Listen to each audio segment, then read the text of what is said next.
Irmãos, nós vamos continuar considerando hoje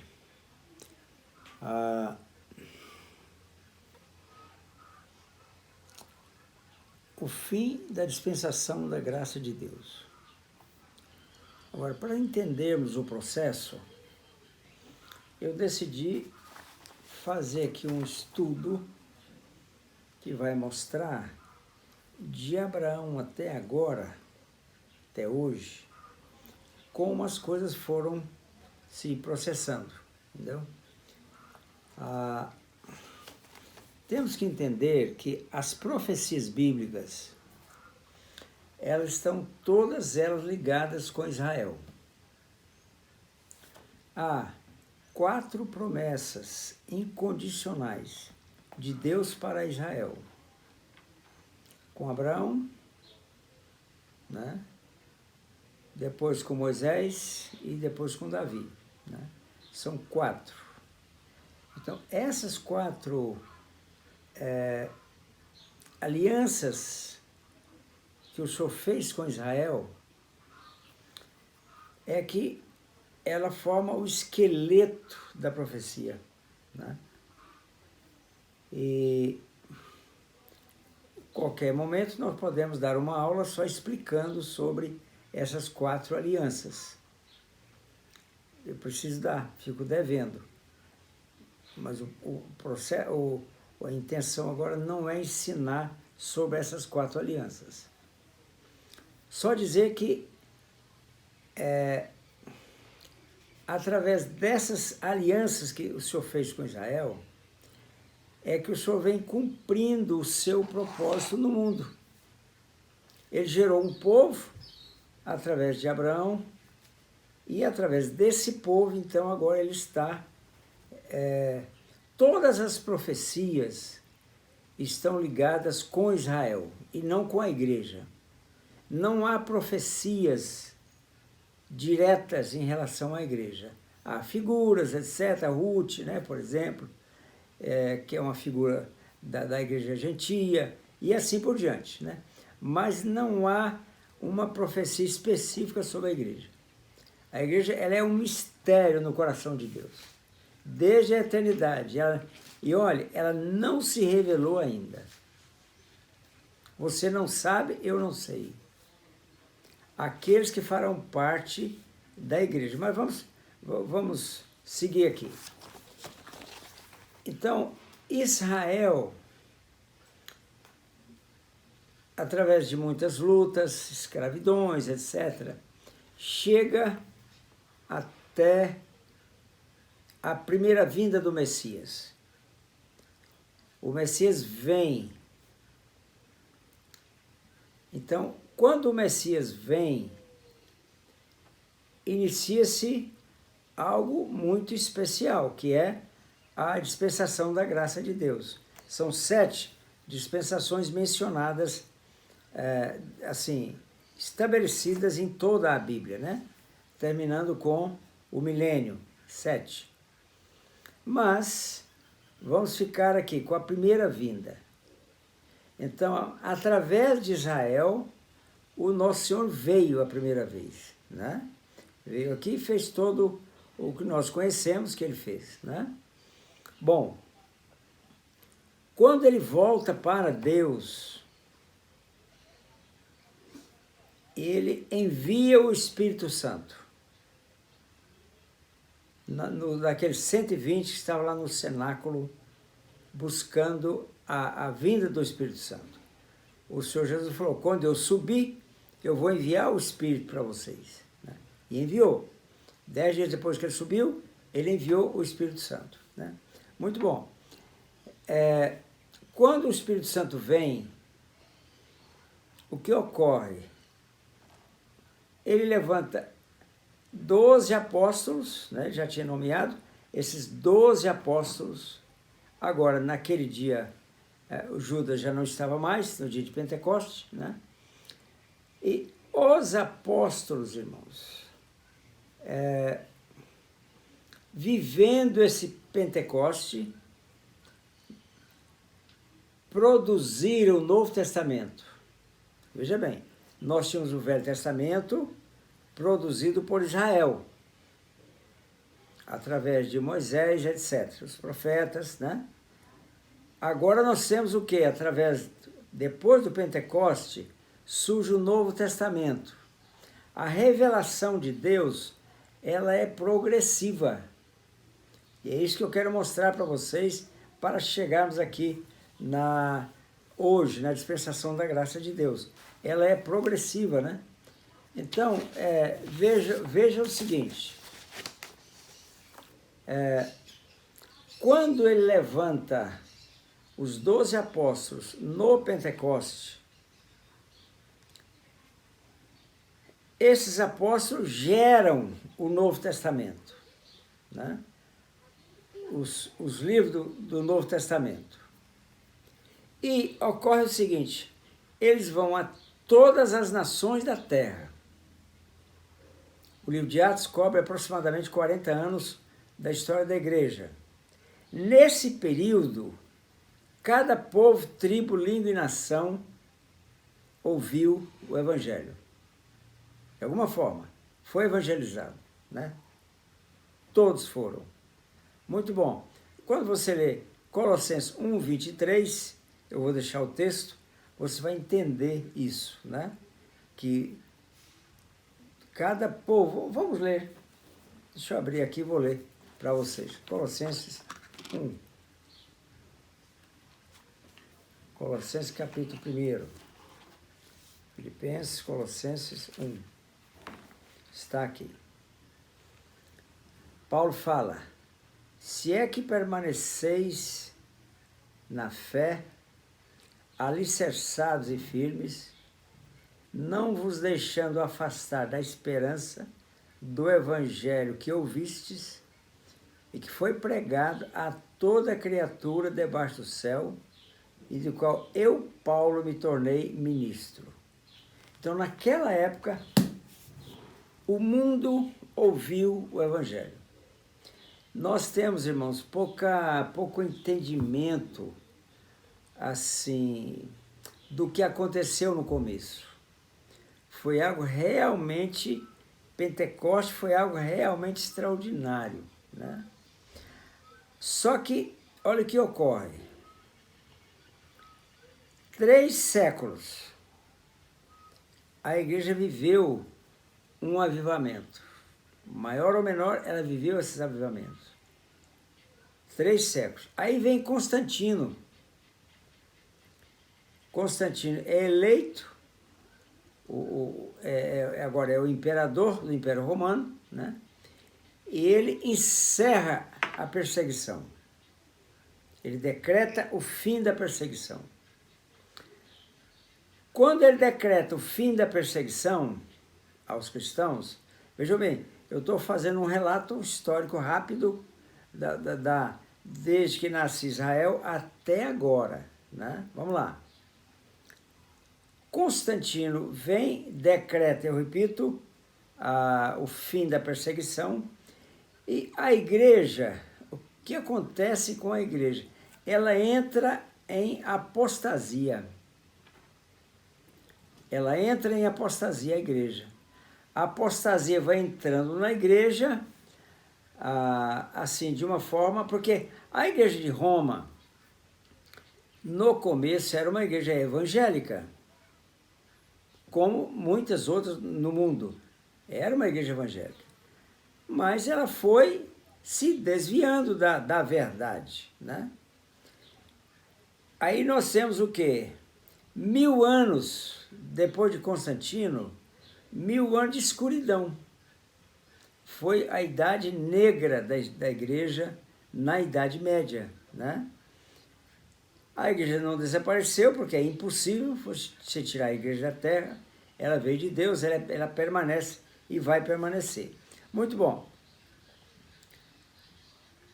Esses 1000 anos de escuridão, algo aconteceu em 1300.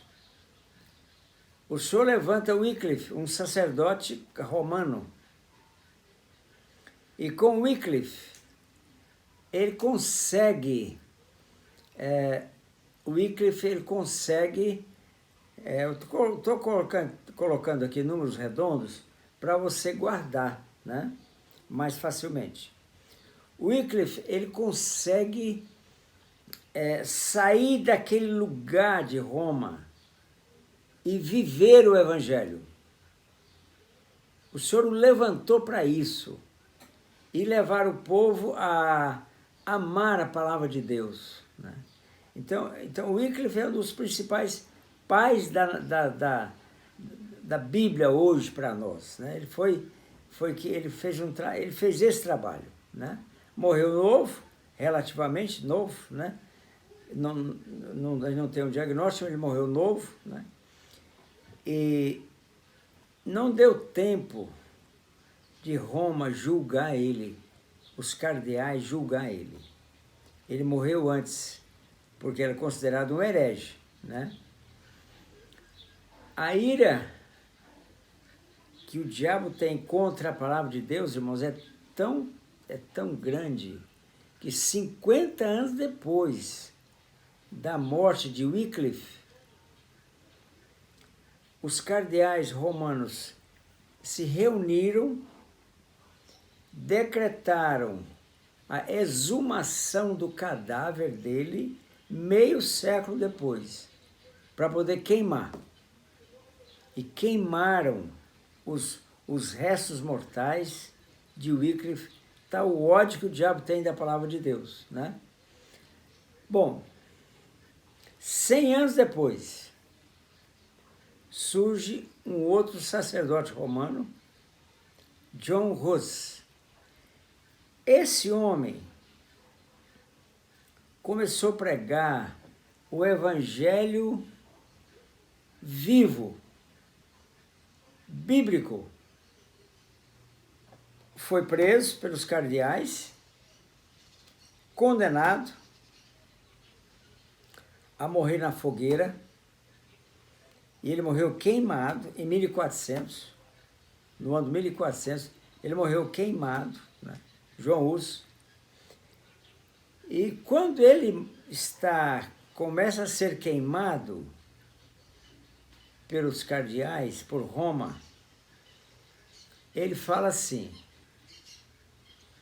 o ganso vocês estão matando, queimando, mas o cisne vocês não vão conseguir.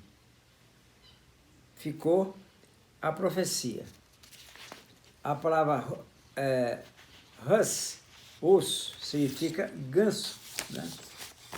Só que 100 anos depois, o Senhor levanta um outro homem chamado Lutero. A palavra Lutero significa cisne. 100 anos antes, esse homem profetizou a vinda do cisne, né? O ganso vocês estão matando, o cisne vocês não vão conseguir. E realmente não conseguiram matar o Lutero, né? Surgiu no ano de 1500. Vou dizer que foi um processo, né? Irmãos, nessa época, mas durante a Idade Média, vários séculos, o Senhor levantou os irmãos de vida comum, dentro de Roma, vivendo um evangelho puro. Os irmãos de vida comum. Os irmãos de vida comum, eles, na verdade, foram eles que criaram um ambiente espiritual para que surgisse esses homens dos quais eu estou falando agora, né? Como Lutero, como João Hus, como outros que surgiram, acabei de citar, né? Wycliffe, depois Savonarola. Então, esses irmãos de vida comum, eles formam uma linha, veja, assim, como a luz, ninguém apaga a luz de Deus, permanece por séculos através de um grupo que vivia o verdadeiro evangelho. Atos 4:32, né? Atos 4, você pode ler Atos 4:32, você vai ver como eles viveram, né? Era o coração, a alma, o coração e a alma dos que creram. Ninguém considerava como exclusivamente sua nada que possuía. Tudo, porém, lhes era comum. Irmãos de vida comum, né? Então, até eu moro aqui numa chácara e aqui nós estamos tentando viver isso, né? A Lara não gosta muito de almoçar aqui em casa, mas eu quero ver todo mundo almoçando aqui em casa, comendo aqui em casa, né? Para viver uma vida comum, né? Mas, na verdade, nós temos em grande nível uma vida comum aqui, né? Então, irmãos, eu tenho aqui na minha mão esse livro, é produzido por Roma, pela Igreja Católica. Tomás de Kempis, Imitação de Cristo, né? Esse aqui é um dos livros de cabeceira que eu uso. Esse aqui, ó, né? Dos Irmãos de Vida Comum, né? Fica aí a informação para você adquirir um desses. Qualquer editora católica que você visitar, você vai encontrar, né? Bom, veio Lutero, voltando agora à história. Veio Lutero. O que Lutero fez? Ele volta à palavra. Não há avivamento sem a volta à palavra. Avivamento nos dons é necessário, com certeza. Em todo avivamento há também manifestação dos dons. Mas precisa haver igualmente uma volta à palavra. E foi o que aconteceu, né? Com Lutero houve um retorno à palavra.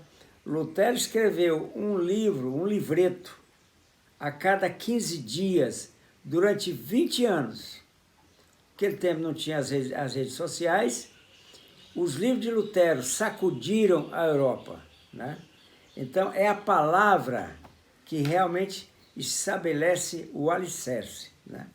Na minha vida, na sua vida, na vida da nossa nação, é a palavra.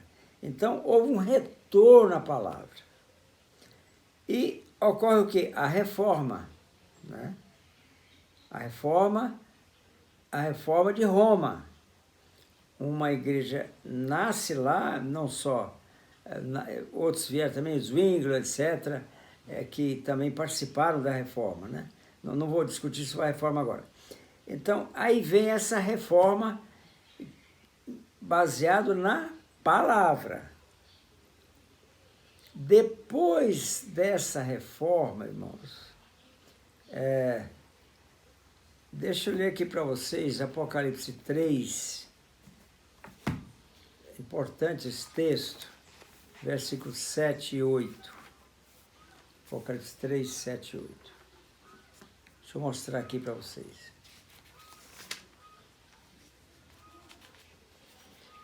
Deixa eu ler. Depois da reforma acontece isso aqui, ó. Ao anjo da igreja de Filadélfia escreve: estas coisas diz o santo, o verdadeiro, aquele que tem a chave de Davi, que abre e ninguém fechará, e que fecha e ninguém abre. O que abre ninguém fecha e ninguém abre. Essa porta que ele fecha, ninguém abre. A porta que ele abre, ninguém fecha. Conheço as tuas obras. Eis que tenho posto diante de ti uma porta aberta, a qual ninguém pode fechar. Que tens pouca força, entretanto guardaste a minha palavra e não negaste o meu nome.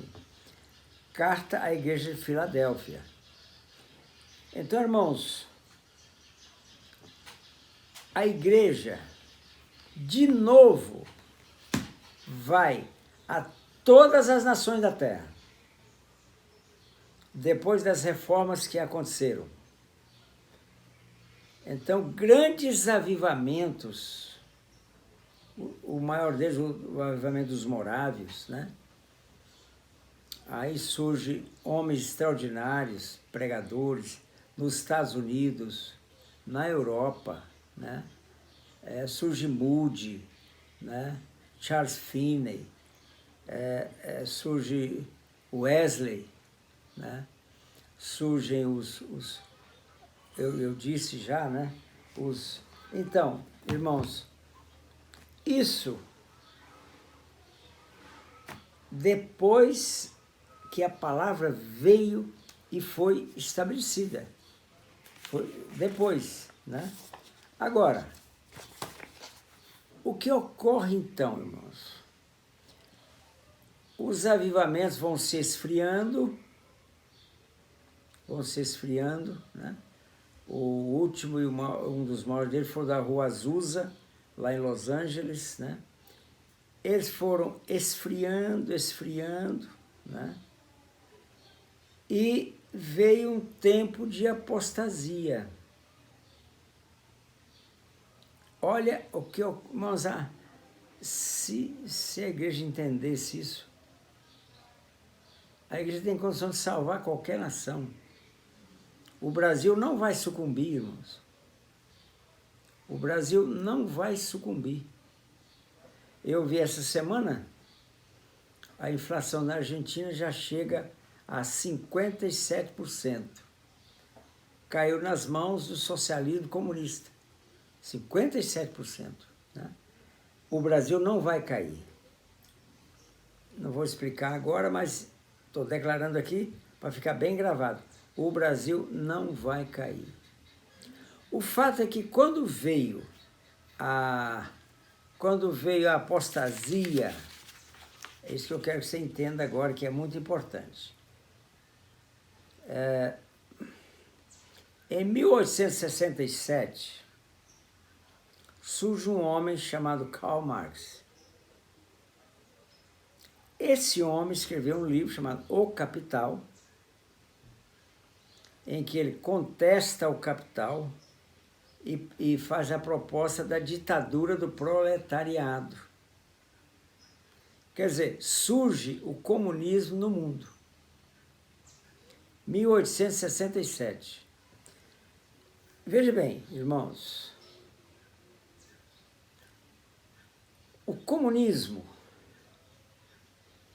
assim, durante séculos e milênios, o diabo vem aprendendo a derrubar o homem, jogar o homem, levar o homem para o inferno. No comunismo, ele juntou toda a sua pós-graduação, o seu doutoramento em derrubar o homem e mandar a gente para o inferno, né? Levantando o diabo levantando um homem chamado Karl Marx para escrever um livro chamado O Capital. E aí surge o comunismo, né? Mas eu vou continuar na próxima palavra esse ensino.